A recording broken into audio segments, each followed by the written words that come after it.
Ésaïe, chapitre 33. Malheur à toi qui ravage, et qui n'a pas été ravagé, qui pille, et qu'on n'a pas encore pillé. Quand tu auras fini de ravager, tu seras ravagé.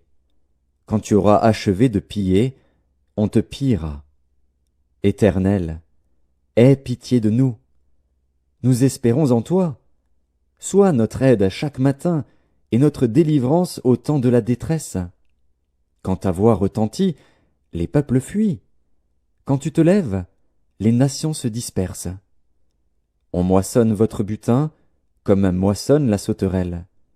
On se précipite dessus comme se précipitent les sauterelles. L'Éternel est élevé, car il habite en haut. Il remplit Sion de droiture et de justice. Tes jours seront en sûreté. La sagesse et l'intelligence sont une source de salut. La crainte de l'Éternel, c'est là le trésor de Sion. Voici, les héros poussent des cris au dehors. Les messagers de paix pleurent amèrement. Les routes sont désertes, on ne passe plus dans les chemins. Il a rompu l'alliance, il méprise les villes, il n'a de respect pour personne. Le pays est dans le deuil, dans la tristesse. Le Liban est confus, languissant. Le Saron est comme un désert. Le Basan et le Carmel secouent leur feuillage. Maintenant je me lèverai, dit l'Éternel. Maintenant je serai exalté. Maintenant je serai élevé. Vous avez conçu du foin? Vous enfanterez de la paille. Votre souffle, c'est un feu qui vous consumera. Les peuples seront des fournaises de chaux, des épines coupées qui brûlent dans le feu. Vous qui êtes loin, écoutez ce que j'ai fait. Et vous qui êtes près, sachez quelle est ma puissance.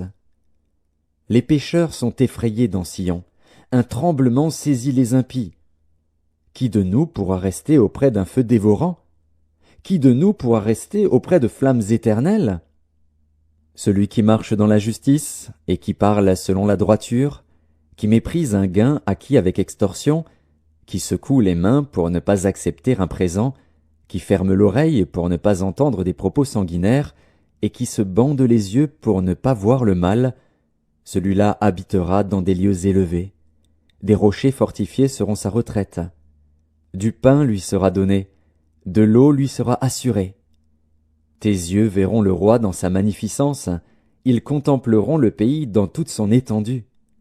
Ton cœur se souviendra de la terreur. Où est le secrétaire? Où est le trésorier?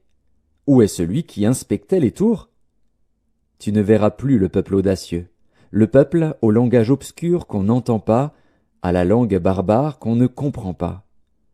Regarde Sion, la cité de nos fêtes. Tes yeux verront Jérusalem, séjour tranquille, tente qui ne sera plus transportée, dont les pieux ne seront jamais enlevés, et dont les cordages ne seront point détachés. C'est là vraiment que l'Éternel est magnifique pour nous. Il nous tient lieu de fleuves, de vastes rivières, où ne pénètre point de navire à rame, et que ne traverse aucun grand vaisseau. Car l'Éternel est notre juge, l'Éternel est notre législateur, l'Éternel est notre roi, c'est lui qui nous sauve. Tes cordages sont relâchés. Il ne serre plus le pied du mât et ne tendent plus les voiles. Alors on partage la dépouille d'un immense butin. Les boiteux même prennent part au pillage. Aucun habitant ne dit « Je suis malade ». Le peuple de Jérusalem reçoit le pardon de ses iniquités.